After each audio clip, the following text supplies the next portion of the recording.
ஒரு தேசம் வளரணுன்னா வெறும் இம்போர்ட் பண்ணி கன்சியூம் பண்ணால் போதாது. அது கூடவே இங்கேயே மேனுஃபேக்சரிங்கும் ஆகணும். அது மேனுஃபேக்சரிங் ஆகணும்னா அதற்கான சூழலை வந்து சரியாக உருவாக்கணும்.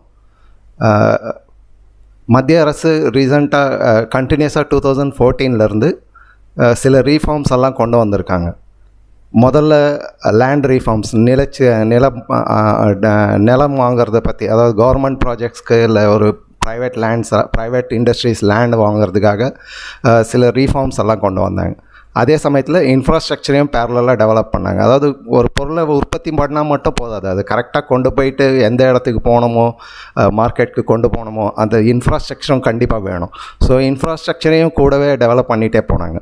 அதுக்கு அடுத்தது மேக் இன் இண்டியான்ட்டு, அதாவது நம்மக்கிட்ட இல்லாத டெக்னாலஜி, நம்ம இன்வெஸ்ட் பண்ண முடியாத ஒரு பெரிய ப்ராஜெக்ட்ஸு, அதில் வந்து மல்டிநேஷ்னல் கம்பெனிஸ் எல்லாம் வந்து இன்வெஸ்ட் பண்ணலாம். நீங்கள் வந்து மேக் இன் இண்டியா, நீங்கள் வேர்ல்டு ஃபுல்லாக எங்கே வேணாலும் சேல் பண்ணுங்கள் அப்படின்ற மாதிரி அந்த ஒரு பிளான் கொண்டு வந்தார். அதுக்கப்புறமா ஆத்ம நிர்பர் பாரத், அதாவது நமக்கு தேவையான எந்த பொருளையும் வந்து நம்ம இம்போர்ட் பண்ணுறதை குறைச்சி நமக்கு தேவையானது நாமளே உற்பத்தி பண்ணணும். அந்த மாதிரி ஒரு ஸ்கீம் கொண்டு வந்தாங்க, ஆத்ம நிர்பர் பாரத். இதெல்லாம் பண்ணதுக்கப்புறமும் நிறைய வேலை நடந்துகிட்ருக்கு. அதாவது ஜிஎஸ்டி ரிஃபார்ம்ஸில் வந்துட்டு முதல்ல ஒரு ஸ்டேட்லேயும் பல டேக்ஸஸ் இருந்தது. எல்லாத்தையும் ஒன்றா ஒருங்கிணைத்து ஒரு சிங்கிள் ஒன் நேஷன் ஒன் டேக்ஸ்ன்ற மாதிரி கொண்டு வந்து பிஸ்னஸ் வந்து ஈஸியாக பண்ணலாம். இதெல்லாம் வந்து ஈஸி ஆஃப் பிஸ்னஸ்ன்ற ஒரு கான்செப்டில் கொண்டு போகிறது. அதுக்கப்புறமா PLI schemes, production linked incentive ஸ்கீம்ஸ்ன்னு கேள்விப்பட்டிருப்பீங்க. ஸோ நீங்கள் வந்து இங்கே ப்ரொடக்ஷன் பண்ணிவிட்டு எவ்வளோ எக்ஸ்போர்ட் பண்ணுறீங்களோ அந்த எக்ஸ்போர்ட்டில் ஒரு அமௌண்ட்டு, ஒரு பர்சன்டேஜ் வந்து கவர்மெண்ட் உங்களுக்கு சப்சிடியாக ரீஃபண்ட் பண்ணிவிடும் அப்படின்ற மாதிரி ஒரு ஸ்கீம் கொண்டு வாங்க. அதுக்கப்புறமா பெரிய பெரிய இண்டஸ்ட்ரி வந்துட்டால் மட்டும் போதாது, கூடவே சின்ன சின்ன இண்டஸ்ட்ரீஸும் அதோட அசசரிஸ் இங்கே அதுக்கான தேவையான எல்லா ஒரு சூழலும் உருவாக்கணுன்றதுக்காக முத்ரா எம்எஸ்எம்இ லோன்ஸ் எல்லாம் இன்ட்ரடியூஸ் பண்ணாங்க. முத்ரான்றது வந்து நார்மலாக ரொம்ப சின்ன மைக்ரோ பிஸ்னஸஸ் அவங்களுக்காக, எம்எஸ்எம்இன்றது வந்து மைக்ரோ ஸ்மால் மீடியம் என்டர்பிரைசஸ் அந்த மாதிரி ஒரு அவங்களுக்காக. ஸோ இப்போ ஒரு ஏரோப்ளேன் பண்ணுறாங்கன்னா ஒரே ஒரு கம்பெனி அதை பண்ணாது, அது கூடவே வந்து கிட்டத்தட்ட ஒரு 100-150 வெண்டர்ஸ் வந்து அவங்களுக்கு சப்ளை பண்ணுவாங்க. ஸோ அந்த மாதிரியான ஒரு ஸ்கீம் கொண்டு வரதுக்கு எம்எஸ்எம்இ லோன்ஸ் எல்லாம் இம்ப்ரூவ் பண்ணாங்க. அதுக்கப்புறமா இதெல்லாம் செய்யும்போதே இதில் எதுவும் ப்ராப்ளம் வரக்கூடாதுன்றதுக்காக பேங்கிங் ரீஃபார்ம்ஸ், அதாவது லோன் வாங்கிட்டு திருப்பி கட்டாமல் ஓடி போகிறவங்க அந்த மாதிரிலாம் இருக்கிறாங்க. ஸோ அதுக்காக பேங்கிங் ரீஃபார்ம்ஸ், அந்த மாதிரி ரீஃபார்ம்ஸ் நிறைய பண்ணாங்க. ஸோ இதெல்லாம் முடிஞ்சதுக்கப்புறமும் நம்ம டெவலப் ஆகலை. ஏன்னாக்கா இன்னும் நிறைய செய்ய வேண்டியிருக்கு. அதாவது ஒரே டைமில் எல்லாத்தையும் செய்யவும் முடியாது. அப்படி செய்கிறதுக்காக தான் இப்போ லேபர் லான்னு கொண்டு வந்து புதுசாக லேபர் லா, அதாவது ஒரு இண்டஸ்ட்ரி போடுறாங்கன்னா அவங்களுக்கு இங்கே வந்து ரொம்ப லேபர் லா வந்து ரொம்ப ஸ்ட்ரிக்டாக இருக்குது. இப்போது மற்ற கம்பெனி ஸ்பெஷலாக சைனாலாம் பார்த்திங்கன்னா லேபர் லான்னு ஒன்றுமே இல்லை. ஸோ அந்தளவுக்கு ஒரு ஃப்ரீடமாக கொடுக்காம, ஓரளவுக்கு லேபர்ஸ்க்கும் ப்ராப்ளம் வராமல், இண்டஸ்ட்ரிக்கும் ப்ராப்ளம் வராமல் ஒரு காம்ப்ரமைஸ் பண்ணுற ஒரு புதிய சட்டத்தை தான் இப்போது மத்திய அரசு நியூ லேபர் லா 2025 இன்ட்ரடியூஸ் பண்ணியிருக்கு. வணக்கம், welcome back to geopolitics Tamil. கற்போம் கற்பிப்போம் டிஏஎஸ் லேர்னர்ஸ் கம்யூனிட்டி தமிழ்நாடு சார்பாக இந்த ஒரு உங்களுக்கான விழிப்புணர்வு, அதாவது உங்களுக்கு தெரிஞ்சுக்கிறதுக்காக இந்த ப்ரெசன்டேஷனை உங்கள் முன்னாடி கொண்டு வரோம். இதை வந்து நம்ம நார்மலாக இது இண்டஸ்ட்ரி ஆளுங்களோ இல்லை அவங்கள தான் பார்க்கணும், ஒர்க்கரை தான் பார்க்கணும்னு இல்லை, எல்லாருமே இதை பற்றி தெரிஞ்சு வச்சுருக்கணும். ஈவன் காலேஜ் ஸ்டூடெண்ட்ஸ், வீட்டில் இருக்கிறவங்க எல்லாருமே வந்து இதை தெரிஞ்சு வச்சுருக்கணும். ரொம்ப முக்கியமான பாயிண்ட்ஸு, ரொம்ப டச்சிங்கான பாயிண்ட்ஸ் எல்லாம் இதில் நிறையா இருக்குது. நிறையா ரீஃபார்ம்ஸ் பண்ணியிருக்காங்க. எப்போவுமே ஒரு சட்டம் வந்தால், புதுசாக வந்தால் அதில் குறைகளும் இருக்கலாம். அதெல்லாம் போக போக நிவர்த்தி ஆகும்னு நினைக்கிறேன். ஸோ நம்ம முதல்ல வந்து சட்டம் என்னன்றது பார்ப்போம். அதுக்கப்புறமா அதனால் என்னென்ன நமக்கு பலன் கிடைக்கும் அப்படின்றது பார்ப்போம். நமக்குன்றது இண்டஸ்ட்ரி ப்ளஸ் ஒர்க்கர்ஸ் எல்லாருக்குமே என்ன பலன் கிடைக்கும். அதுக்கப்புறமா இதில் இருக்கிற சில பிரச்சனைகளை பற்றியும் நம்ம பார்க்கலாம். இதனால் இந்தியாவுக்கு என்ன பலன் அதையும் நம்ம பார்த்துடலாம். ஓகே, ஸோ நம்ம இந்த ப்ரெசன்டேஷனுக்கு போகலாம். ரெடியா?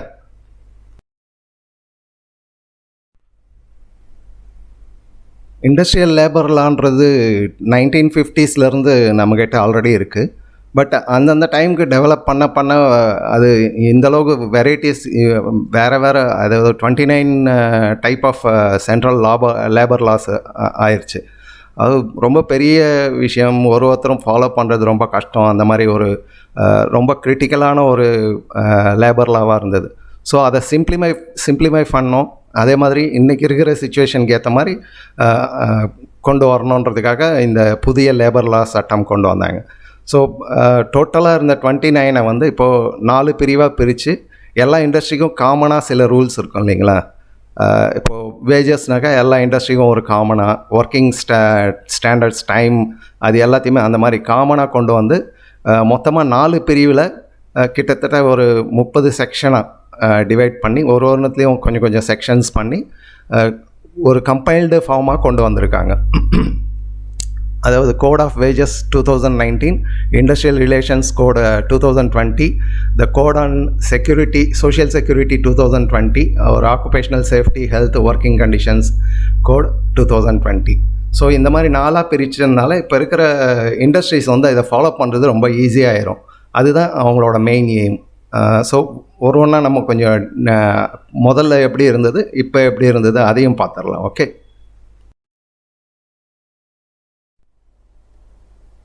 இப்போ நம்ம பார்க்க போகிறது வந்து பழைய சட்டம் எப்படி இருந்தது, அதில் புதிய சட்டத்தில் என்ன ஒரு டிஃப்ரென்ஸ் கொண்டு வந்திருக்கிறாங்கன்றது.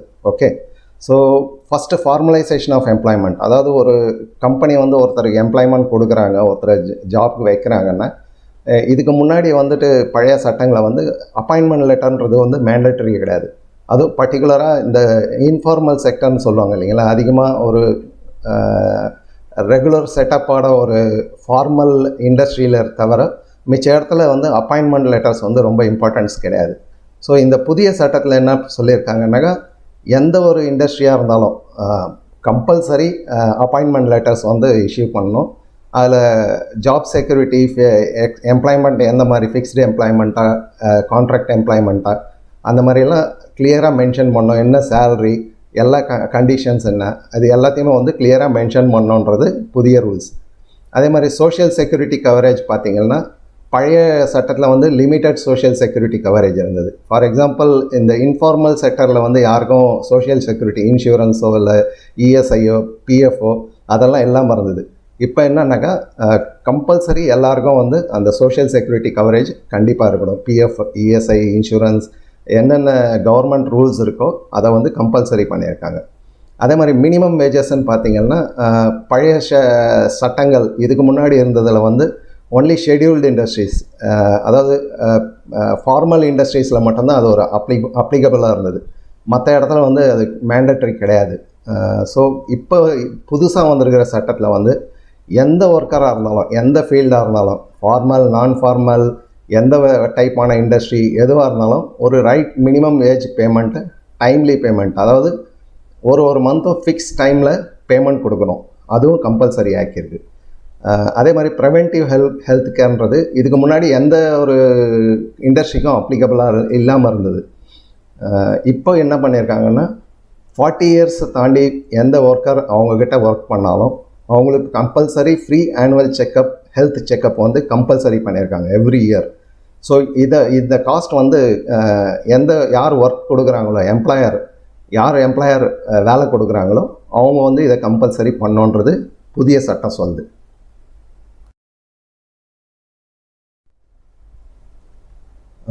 அடுத்து வந்து உமன் ஒர்க் ஃபோர்ஸ் பார்ட்டிசிபேஷன்.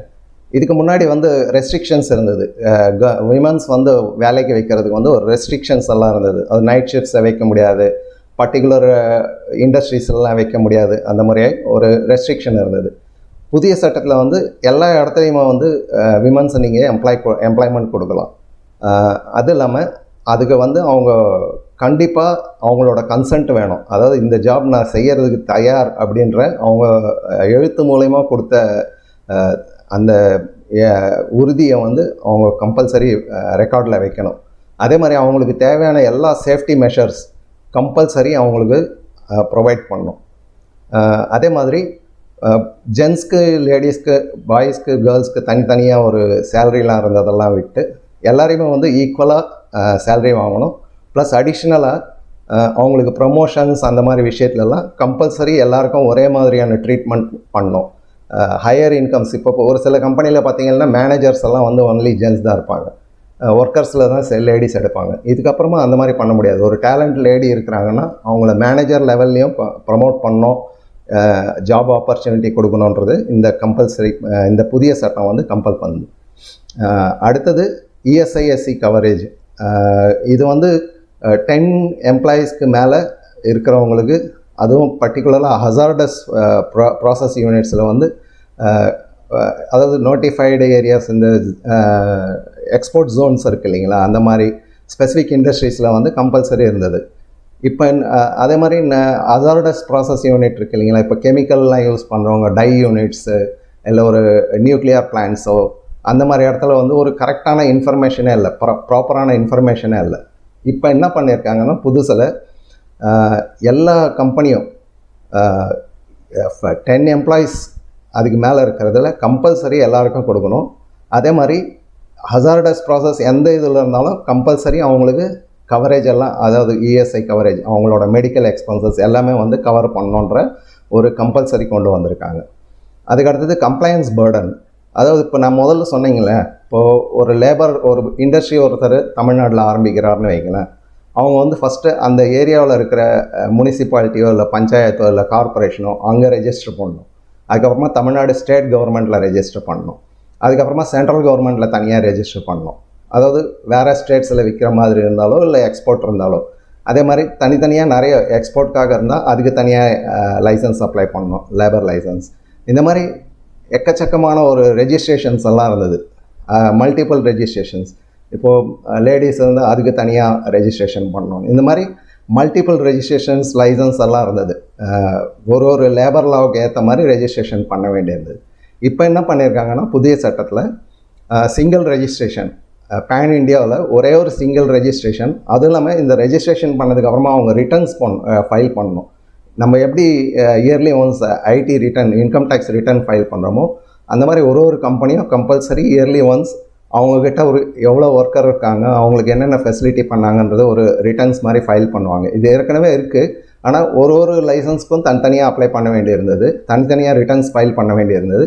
இப்போ என்னன்னாக்கா single registration, single licence, single returns. So இதனால் என்னன்னாக்கா இண்டஸ்ட்ரீஸ்லாம் வந்து பேப்பர் ஒர்க் எல்லாமே வந்து ரொம்ப கம்மியாயிரும். அதுதான் இவங்களோட மெயின் டார்கெட். ஸோ இது பேசிக்கலாக சின்ன சின்ன விஷயங்கள், எது இம்பார்ட்டண்ட்டான எந்த விஷயங்கள் வந்து மாற்றியிருக்காங்கன்றதை பார்க்குறோம். ஓகே, இப்போ நம்ம கொஞ்சம் டீப்பாக பார்க்கலாம். அதாவது ஒர்க்கர்ஸை வந்து 5 கேட்டகரியாக பிரிச்சிருக்காங்க. அதாவது ஃபிக்ஸ்ட் டேர்ம், ஃபஸ்ட்டு வந்து ஃபிக்ஸ்டு டேர்ம் எம்ப்ளாயீஸ். இவங்களுக்கு வந்து பர்மனண்ட் ஒர்க்கர்ஸுன்னு நம்ம இருக்கோம் இல்லைங்களா.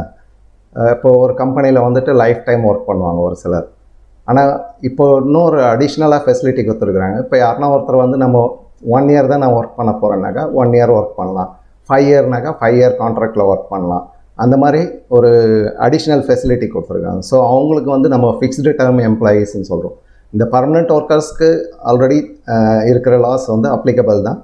இதில் இந்த டேர்ம் வந்து புதுசு, மற்றபடி லா வந்து எல்லாருக்கும் காமன் தான். இந்த டேர்ம் ஃபிக்ஸ்டு டேர்ம் எம்ப்ளாயீஸு ரொம்ப கிளியராக புரிஞ்சுங்க. அதாவது நம்ம ஒரு கம்பெனியில் ஒர்க் பண்ணுறோன்னாக்கா நம்ம ஒரு 1 இயருக்கு கான்ட்ராக்ட் பண்ணிவிட்டு ஒர்க் பண்ணலாம், 5 இயர்ஸ் ஒர்க் பண்ணலாம். இந்த மாதிரி அப்ராட்லலாம் நிறைய இருக்குது. பட் இந்தியாவில் அந்த சிஸ்டம் இல்லை இது வரலாம். ஸோ யாராவது ஒருத்தர் ஜாயின் பண்ணுவாங்க, அதுக்கப்புறம் ரிசைன் பண்ணிவிட்டு போவாங்க, அந்த மாதிரி தான் இருக்குது. பட் இப்போ இந்த ஃபெசிலிட்டி மூலமா யாராவது ஒருத்தர் வந்து 5 இயர்ஸ் மட்டும் கான்ட்ராக்ட் பண்ணலாம். இல்லை இப்போ ஒரு ப்ராஜெக்ட் இருக்குது இல்லைங்களா, ஒரு கம்பெனி வந்து புதுசாக ஒரு இண்டஸ்ட்ரி போடுறாங்க. ஸோ அந்த இண்டஸ்ட்ரியில் எக்ஸ்பர்ட்டாக இருக்கிறவங்க வந்துட்டு அந்த இன்ஸ்டாலேஷன், மெஷினை ப்ரொடக்ஷனுக்கு கொண்டு வரதுன்னு அந்த எக்ஸ்பர்ட்ஸ் வந்து அந்த குறிப்பிட்ட காலம் ஒரு 3 இயர்ஸோ 1 இயரோ 5 இயரோ அவங்க வந்து அந்த கம்பெனியில் ஒர்க் பண்ணலாம் கான்ட்ராக்ட் போட்டு. ஸோ இவங்கள வந்து ஃபிக்ஸ்டு டேர்ம் எம்ப்ளாயீஸ்ன்னு சொல்கிறாங்க. ஸோ ஃபிக்ஸ்டு டேர்ம் எம்ப்ளாயீஸ்க்கு வந்து பெனிஃபிட்ஸ் வந்து பர்மனெண்ட் ஒர்க்கர்ஸ்க்கு எப்படி கொடுக்குறாங்க அதே மாதிரி தான் லீவ், மெடிக்கல், சோஷியல் செக்யூரிட்டி எல்லாமே வந்து அதே மாதிரி பர்மனெண்ட் ஒர்க்கர்ஸ்க்கு கொடுக்குற அதே மெத்தடில் தான் கொடுக்கணும். கிராஜுவேட்டி நம்ம இந்த ஃபிக்ஸ்டு டேர்மில் ப்ராப்ளம் என்னன்னாக்கா நிறைய பேர் வர்றதுக்கு காரணம்னாக்கா ஒரு கம்பெனியில் 5 இயர்ஸ் ஒர்க் பண்ணால் தான் கிராஜுவேட்டி அப்ளிகபிள் இருந்தது இது வரலாம் இருந்த லாவில். இப்போ என்ன பண்ணியிருக்காங்கன்னா 1 இயர் அதை குறைச்சிட்டு 5 இயர்லேருந்து 1 இயர் ஆக்கிட்டாங்க. ஸோ கிராஜுவேட்டி வந்து 1 இயர் ஒர்க் பண்ணாலும் அவங்களுக்கு அந்த கிராஜுவேட்டி அப்ளிகபிள் ஆகிடும். ஸோ ஈக்குவல் வேஜஸ் சொல்லிட்டேன், இன்க்ரீஸ்டு இன்கம் ப்ரொடெக்ஷன் எல்லாமே வந்து சேம் பர்மனெண்ட் மாதிரி ஆகும். ப்ரமோட்ஸ் டைரக்ட் ஹையரிங், நிறைய வந்து டைரெக்டாக ஹையரிங் பண்ணலாம். இப்போ கான்ட்ராக்ட் ஜாபில் எடுக்காமல், கான்ட்ராக்டர் மூலயமா எடுக்காமல் டைரெக்டாக கம்பெனியை எடுத்து கான்ட்ராக்ட் டேர்ம் ஃபிக்ஸ் பண்ணலாம். ஃபிக்ஸ்டு டேர்ம் எம்ப்ளாயின்னு FTE. இது மூலயமா நம்ம வந்து ஒருத்தர் இப்போ ஒரு 5 இயர்ஸ் தான் ஒர்க் பண்ண போகிறாங்கன்னாக்கா, இப்போது ஃபாரின்லலாம் போனீங்கன்னா அவங்க வந்து ஒரு கான்ட்ராக்டர் இருப்பாங்க, அவங்க மூலயமா போவாங்க. அந்த கான்ட்ராக்டர் கொஞ்சம் கமிஷன் எடுத்துக்குவான். ஸோ அந்த இதெல்லாம் வந்துட்டு அவாய்ட் ஆகிடும் இதில். ஸோ அந்த ஃபெசிலிட்டி கொடுத்துருக்காங்க. செகண்ட் வந்து கான்ட்ராக்ட் ஒர்க்கர்ஸ், பர்மனெண்ட் வச்சு ஃபிக்ஸ்டு ஆகிடுச்சு. கான்ட்ராக்ட் ஒர்க்கர்ஸில் வந்து ஃபிக்ஸ்டு டேர்ம் எம்ப்ளாயீஸ் எப்படி கொடுத்துருக்கோ சேம் FTE ப்ளஸ் பர்மனெண்ட்டுக்கு எப்படி கொடுக்குறாங்களோ சேம் பெனிஃபிட்ஸ் ஈக்குவல்ஸ் எல்லாமே வந்து ஈக்குவலாக கொடுக்கணும். லீகல் ப்ரொடெக்ஷன், சோஷியல் செக்யூரிட்டி எல்லாமே வந்து ஈக்குவலாக கொடுக்கணும். அதே மாதிரி கிராஜுவேட்டி வந்து 1 இயருக்கு அப்புறமா அவங்க கண்டினியூஸாக அந்த கான்ட்ராக்ட் ஒர்க் பண்ணியிருந்தாங்கன்னா, அதே கம்பெனியில் ஒர்க் பண்ணாங்கன்னா அவங்களுக்கு அந்த கிராஜுவேட்டியும் கண்டிப்பாக கொடுத்தாகணும். அது கான்ட்ராக்டர் இதுக்கு முன்னாடி அவங்களோட ஹெல்த் பெனிஃபிட், சோஷியல் செக்யூரிட்டிலாம் கான்ட்ராக்ட் யார் எடுத்துருக்குறாங்களோ அவங்கக்கிட்ட இருந்தது. இப்போது எந்த கம்பெனியில் வேலை செய்கிறாங்களோ அந்த கம்பெனியோட பிரின்சிபல் எம்ப்ளாயர் அவங்க மூலயமா தான் அதெல்லாம் நடக்கணும். அவங்க தான் அதுக்கு ரெஸ்பான்சிபிலிட்டி. அதே மாதிரி இயர்லி ஆனுவல் செக்கப், அதுவும் வந்து அந்த கம்பெனி யார், நீங்கள் கான்ட்ராக்ட் மூலயமா கூட ஆள் எடுத்துருக்கலாம், ஆனால் கம்பெனி தான் அதுக்கான பொறுப்பு. இது ஒரு முக்கியமான சேஞ்சஸ். ஓகே,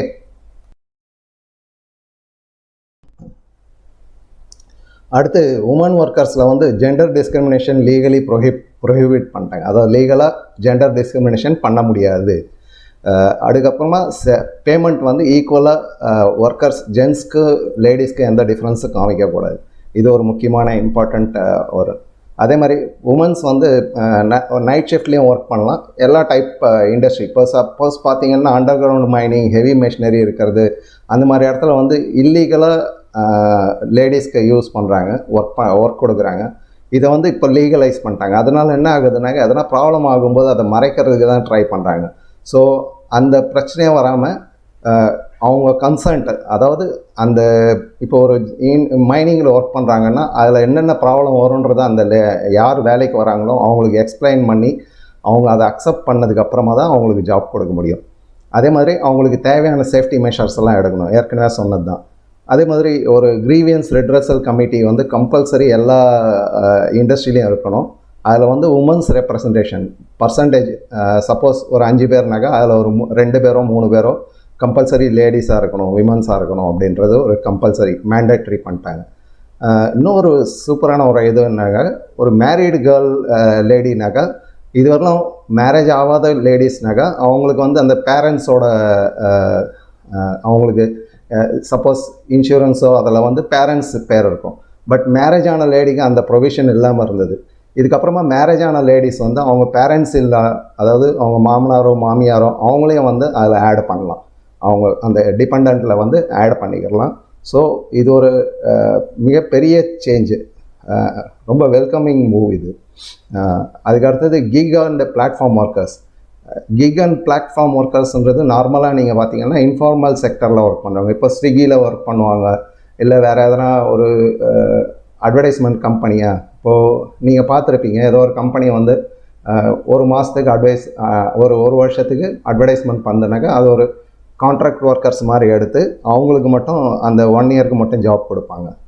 வெளியில் போயிட்டு கேன்வாஸ் பண்ணுறதோ இல்லை ஆட்டோ மூலயமா அட்வர்டைஸ் பண்ணுறதோ இந்த மாதிரிலாம் வேலை செய்கிறாங்க. ஸோ இந்த கிக், பிளாட்ஃபார்ம் ஒர்க்ஸ், அக்ரிகேட்டர்ஸ் எல்லாத்தையுமே வந்து கிளியராக டிஃபைன் பண்ணியிருக்கு ஃபஸ்ட் டைமாக. இதுவரைலாம் இந்த எந்த லாலையும் இல்லை, இதெல்லாம் இவங்கெல்லாம் கவர் பண்ணவே இல்லை. இன்ஃபார்மல் செக்டர்ஸில் எல்லாமே கவர் பண்ணிட்டாங்க. அதே மாதிரி அக்ரிகேட்டர்ஸ் வந்து அதாவது அவங்களுக்கு ஜாப் கொடுக்குறவங்க வந்து அவங்க ஆனுவல் டர்ன் ஓவரில் 1 or 2% வந்து இவங்க இந்த கிக் ஒர்க்கர்ஸ்க்காக அவங்க ஸ்பெண்ட் பண்ணணும், அவங்களோட ஹெல்த்து அந்த மாதிரி ஆக்டிவிட்டீஸில் ஸ்பெண்ட் பண்ணணும்.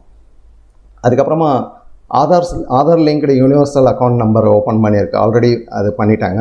ஸோ அதில் வந்து பெனிஃபிட்ஸ் எல்லாம் அந்த இதில் வந்து ஃபுல் ப்ரூஃப் மெத்தடில் அதை மானிட்டர் பண்ணுறதுக்கான ஃபெசிலிட்டியை வந்து உருவாக்கியிருக்காங்க.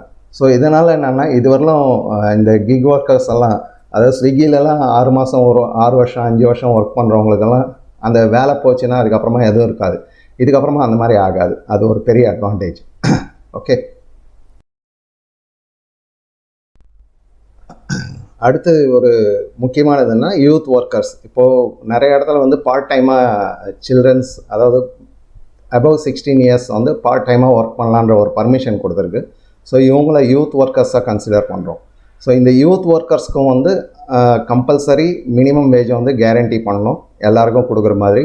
அதே மாதிரி அவங்களுக்கும் அப்பாயின்மெண்ட் லெட்டர்ஸ், மற்ற எல்லா ஃபெசிலிட்டியும் எல்லாருக்கும் ஃபார்மல் எம்ப்ளாய்மெண்ட்டுக்கு எப்படி கொடுக்குறோமோ சேம் அதே மெத்தடில் எல்லாருக்கும் கொடுக்கணும்.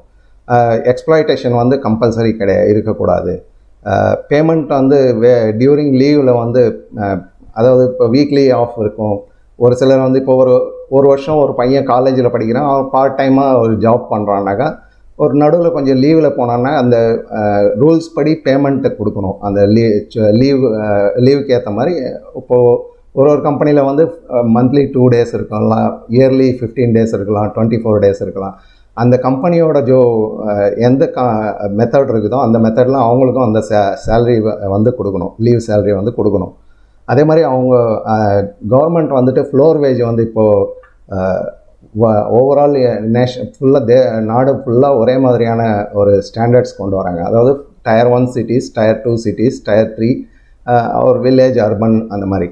ஸோ அந்த பேசிக்கில் எது மினிமம் வேஜோ அது கம்பல்சரி கொடுத்தாகணுன்றது இதுவும் ஒரு முக்கியமான சேஞ்சஸ். இதுவும் ரொம்ப இம்பார்ட்டண்ட்டான சேஞ்ச். கண்டிப்பாக இது நிறைய பேர் வரவேற்பாங்கன்னு நினைக்கிறேன். ஓவரால் பார்த்திங்கன்னா இந்த லேபர் லாவில் மேஜர் பெனிஃபிட்ஸ் என்னென்ன இருக்குனாக்கா, ஓவராலாக நேஷ்னல் ஃப்ளோர் வேஜ் நான் ஏற்கனவே சொன்ன மாதிரி இந்த சிட்டி வைஸ் Tier 1, 2, 3 அதுக்கேற்ற மாதிரி வேஜஸ் ஃபிக்ஸ் பண்ணி மினிமம் லிவிங் ஸ்டாண்டர்டை மெயின்டைன் பண்ணுறதுக்கான ஒரு ஆப்பர்ச்சுனிட்டி கொடுக்கறது. அதே மாதிரி ஜென்ரல் நியூட்ரல் பே, ஜென்ஸ் லேடிஸ் அந்த மாதிரிலாம் பார்க்காம, இல்லை யங்ஸ்டர்ஸ்ன்னு பார்க்காம ஒரு ஈக்குவல் சேலரி கொடுக்கறதோ, ஆப்பர்ச்சுனிட்டிஸ் கிடைக்கிறதோ, ப்ரமோஷன்ஸ் எல்லாமே வந்து கம்பல்சரி கொடுக்கறது, இன்க்ளூடிங் டிரான்ஸ்ஜெண்டர் பர்சன். இதுவும் ஒரு அடிஷ்னல். டிரான்ஸ்ஜெண்டர் பர்சன்ஸ்க்கு வந்து இதுக்கப்புறம் ஜாபில் வைக்கலாம். அவங்கள வந்துட்டு எந்த டிஸ்கிரிமினேஷனும் பண்ணக்கூடாது. இதுவும் நான் மறந்துட்டேன் சொல்கிறதுக்கு முன்னாடி. இதுவும் அதில் இருக்குது. அதே மாதிரி இன்ஸ்பெக்டர் ராஜ் இருந்தது இல்லைங்களா, இப்போது லேபர் இன்ஸ்பெக்டர் வந்து ரொம்ப பிரச்சனை பண்ணுவாங்க. அதெல்லாம் இப்போ போயிட்டு ஃபெசிலிட்டேட்டர் சிஸ்டம், அதாவது ஒரு கம்பெனியை டெவலப் பண்ணுறதுக்காக கவர்மெண்ட் வந்து கைடன்ஸ், அவேர்னஸ், கம்ப்ளைன்ஸ், சப்போர்ட் வந்து அந்த மாதிரி பனிஷிவ் ஆக்ஷன் இல்லாமல் சப்போர்ட்டிவ் ஆக்ஷனாக அவங்களுக்கு இன்னும் வளர்கிறதுக்கு, நல்ல இண்டஸ்ட்ரி வளர்கிறதுக்காகவும், நிறைய எம்ப்ளாய்மெண்ட் க்ரியேட் பண்ணுறதுக்காகவும் ஹெல்ப் பண்ணுற மாதிரியான ஒரு சிச்சுவேஷனை க்ரியேட் பண்ணுறது இந்த லேபர் லாவோட மெயின் டார்கெட். ஆக்சுவலி கவர்மெண்ட்டில் ஒர்க் பண்ணுறவங்க அந்த மாதிரி பண்ணுவாங்களான்றதை, அவங்கள எப்படி கண்ட்ரோல் பண்ண போகிறாங்கன்றதை போக தான் பார்க்கணும். ஏன்னா கவர்மெண்ட்டில் வந்து ஒருத்தர் ஜாப் வந்துட்டதுக்கப்புறமா அவங்க யூஸ்வலாக வந்துட்டு இந்த அது அவங்க ஒரு ராஜா மாதிரி பிஹேவ் பண்ணுறது வந்து அவங்க நிறைய மாற்றிக்கணும் கவர்மெண்ட் ஜாப் பண்ணுறவங்க. ஸோ பார்க்கலாம் எப்படி வருதுன்ட்டு. அதுக்கப்புறமா எந்த ஒரு டிஸ்பியூட், இப்போ ஒரு லேபருக்கும் எம்ப்ளாயருக்கும் எம்ப்ளாயிக்கும் ஏதோ டிஸ்பியூட் வருதுனாக்கா, இதுக்கு முன்னாடி கோர்ட் இது லேபர்ஸ் எல்லாம் இப்போ வந்து இண்டஸ்ட்ரியல் ட்ரைபுனல் ஒன்று செட் பண்ணியிருக்கு. அந்த இண்டஸ்ட்ரியல் ட்ரைபுனல் மூலமாக இமீடியட்டாக ஒரு டெசிஷன் கொடுக்கறது, யார் மேலே ப்ராப்ளம் இருக்குது, யார் ஃபெசிலிட்டி என்ன பண்ணணும் அப்படின்றது. அதே மாதிரி சிங்கிள் ரெஜிஸ்ட்ரேஷன் நான் சொன்னேன் ஏற்கனவே, single registration, single licence and single return. So அவங்களுக்கு நிறைய பிரச்சனையெல்லாம் சால்வ் ஆகும்.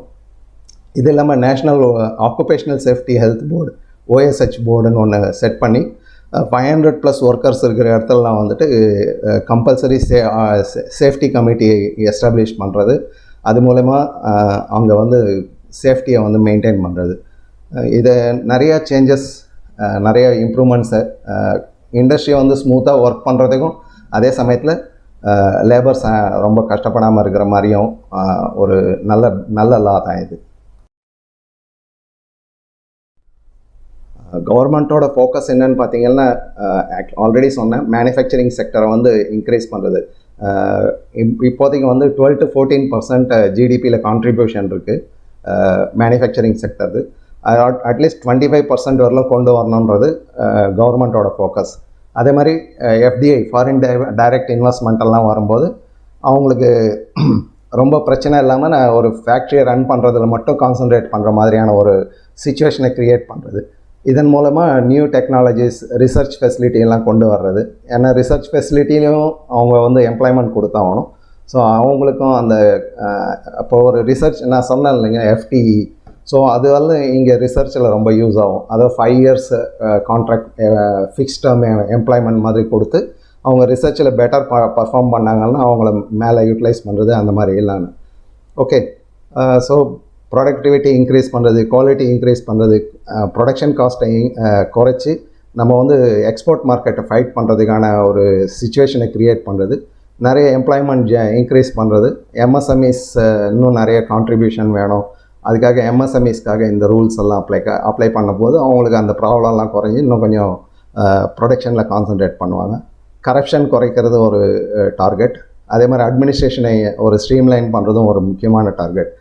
பழைய அவுட்டேட்டட் லாஸ் எல்லாம் இருக்குது இல்லைங்களா, அவங்க அதெல்லாம் எடுத்துகிட்டு நவீன காலத்துக்கு ஏற்ற மாதிரி புதிய லாஸ் கொண்டு வரணுன்றது ஒரு முக்கியமான டார்கெட். ஸோ எம்ப்ளாயீஸ்க்கு என்ன பெனிஃபிட்னு பார்த்தீங்கன்னா சிங்கிள் ரெஜிஸ்ட்ரேஷன் லைசன்ஸ் ரிட்டர்ன்ஸ், அது ஒரு மேஜர் பெனிஃபிட்.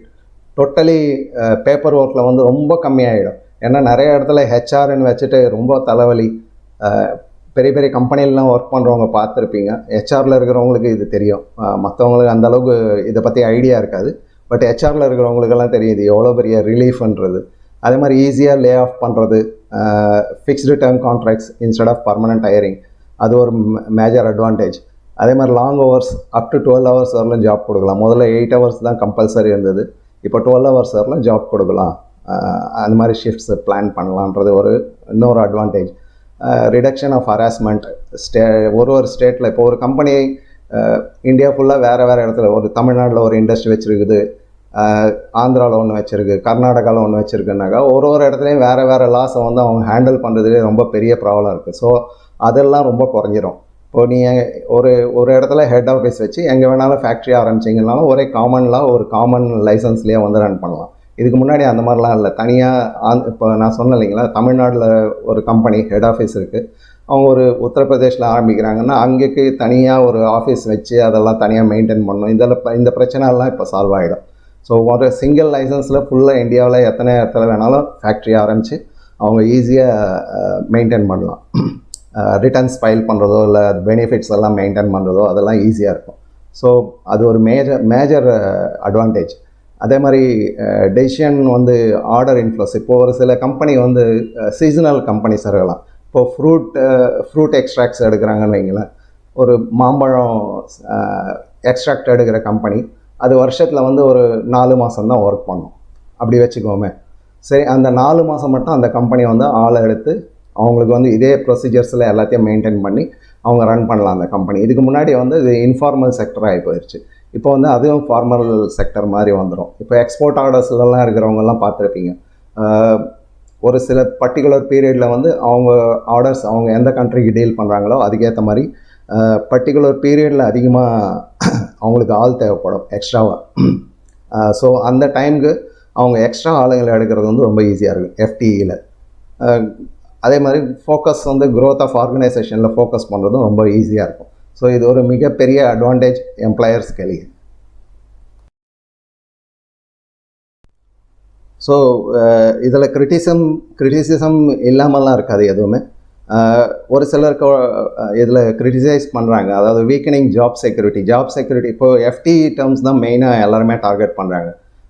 அதாவது அவங்களுக்கு தேவையான நேரத்துக்கு ஆள் எடுத்துக்குவாங்க, அதுக்கப்புறம் லே ஆஃப் பண்ணிடுவாங்கன்றது அவங்க அக்செப்ட் பண்ணுறதுக்கு இல்லை. அதே மாதிரி லே ஆஃப்ஸ் வந்து இதுக்கு முன்னாடி 100க்கு மேலே இருந்தாக்கா அவங்க கவர்மெண்ட் அப்ரூவலோடு தான் லே ஆஃப் பண்ணணும்.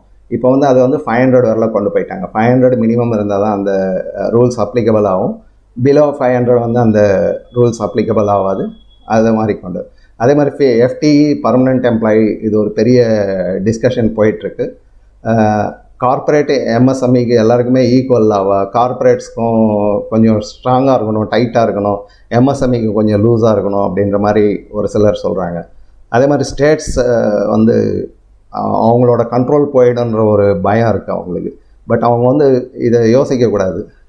ஏன்னா அவங்க ஸ்டேட்டில் இருக்கிறவங்களுக்கு நிறைய ஜாப்ஸ் கிடைக்குதுன்றதுனால அவங்க அதை சப்போர்ட் பண்ண வேண்டியிருக்கும்.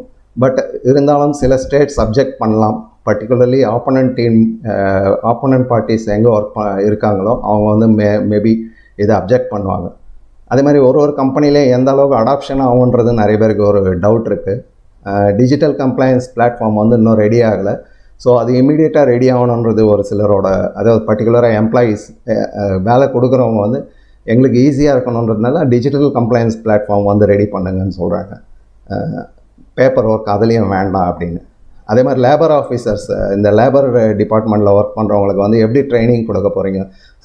மெயின் ப்ராப்ளம் வந்து கவர்மெண்ட் ஆஃபீஸர்ஸ் தான். எந்த ஒரு லாவையும் புரிஞ்சிக்காமல் அவங்களோட பர்சனல் பெனிஃபிட்காக அந்த லாவை எப்படி பெண்ட் பண்ணலான்னு தான் யோசிக்கிறாங்க. ஸோ அவங்களுக்கு எப்படி ட்ரெயின் பண்ண போகிறீங்க? அது ஒரு நிறைய பேர் வந்து அந்த ஒரு பாயிண்ட் ரைஸ் பண்ணுறாங்க. அதுக்கப்புறமா கிக் ஆர்கனைசர் அன்ஆர்கனைஸ்டு செக்டர்லாம் நீங்கள் எப்படி மானிட்டர் பண்ண போகிறீங்க? இப்போ ஒரு ஸ்விக்கி இருக்குது, இந்தியா ஃபுல்லாக இருக்குது. பட் அவங்களோடது ஒரு சின்ன ஒரு சிட்டியில் ஒர்க் பண்ணுறதெல்லாம் நீங்கள் மானிட்டர் எப்படி பண்ணுவீங்கன்றது நிறைய பேரோட கொஸ்டின் இருக்குது. அன்ஆர்கனைஸ்டு செக்டர், இந்த கன்ஸ்ட்ரக்ஷன் அந்த மாதிரிலாம் இருக்கிறவங்கலாம் வந்து இப்போது ஒரு கன்ஸ்ட்ரக்ஷன் கம்பெனி இருக்குது, அது எங்கேயோ ஒரு வில்லேஜில் எங்கேயோ ஒர்க் பண்ணுறாங்கன்னா அங்கே இதெல்லாம் ப்ராப்பராக மெயின்டைன் பண்ணுறாங்களா இல்லையா, எப்படி மானிட்டர் பண்ண போகிறீங்க அப்படின்னு கேட்குறாங்க சிலர். அதே மாதிரி ஸ்டேட் சென்ட்ரலுக்கு நடுவில் கோஆர்டினேஷன் எந்த அளவுக்கு இருக்கும்? State government central government fight வந்து இந்தியாவில் ரொம்ப ஃபெமிலியர். ஸோ அது எந்த அளவுக்கு ஸ்மூத்தாக நீங்கள் இதை இம்ப்ளிமெண்ட் பண்ணுவீங்கன்றது நிறைய பேரோட கொஸ்டின். அதாவது ஓவரால் இந்தியாவில் இந்த கொஸ்டின் வந்து எல்லாருமே கேட்குறாங்க. ஏன்னா இங்கே வந்து பாலிடிக்ஸ் தான் ஜாஸ்தி. கண்ட்ரியோட டெவலப்மெண்ட்டை விட பர்சனல் பார்ட்டியோட ஐடியாலஜி பேசிஸில் பிரச்சனை பண்ணுறவங்க தான் ஜாஸ்தி. ஸோ இதை எப்படி நீ கோஆர்டினேட் பண்ண போகிறீங்கன்றது நிறைய பேரோட கேள்வி இருக்குது. சரி, கிரிட்டிசிசம் அதுவும் தான் இருக்கும் எல்லாத்துலேயுமே. ஸோ பார்க்கலாம் எப்படி டெவலப் ஆகுதுன்ட்டு. ஓகே, हनुमान जी को देखो, देखो श्री गुरु चरण सरोज रज निज मनु मुकुर सुधारी, बरनऊ रघुबर विमल जसु जो दायकु फलचारी। जो महाभारत के कृष्ण है, क्या अच्छा लगा? हाँ हीरा, को अर्जुन से बहुत कुछ सीखना बाकी है, महाभारत के अर्जुन से। ओके हीरा, याद करो गीता में क्या लिखा है? अर्जुन की तरह स्ट्रांग होना है ना मेंटली महाभारत के।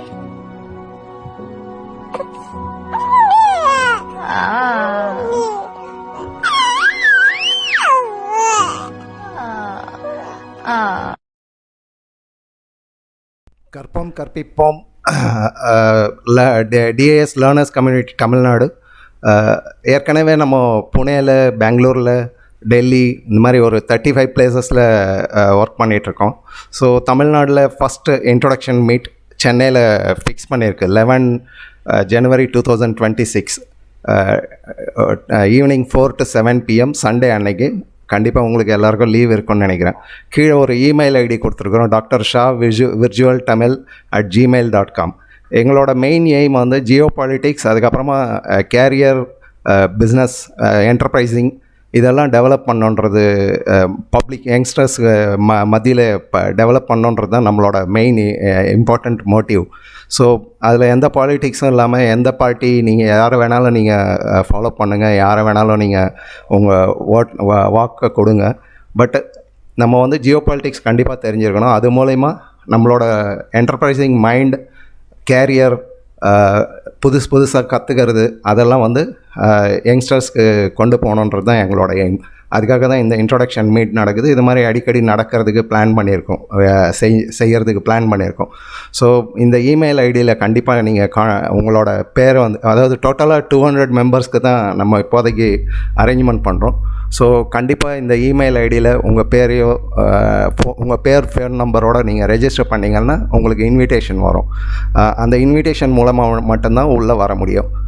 ரெண்டாவது நாங்கள் எதிர்பார்க்குறது என்னென்னா, சப்போஸ் நீங்கள் வர முடியலைன்னா உங்கள் வீட்டில் காலேஜ் ஸ்டூடெண்ட்ஸ் இல்லை லேட்டஸ்ட்டாக ஜாப் ஃபஸ்ட்டு ஸ்டார்ட் பண்ணியிருக்காங்க அந்த மாதிரி குழந்தைங்க இருந்தாக்க கண்டிப்பாக அனுப்பி வைங்க.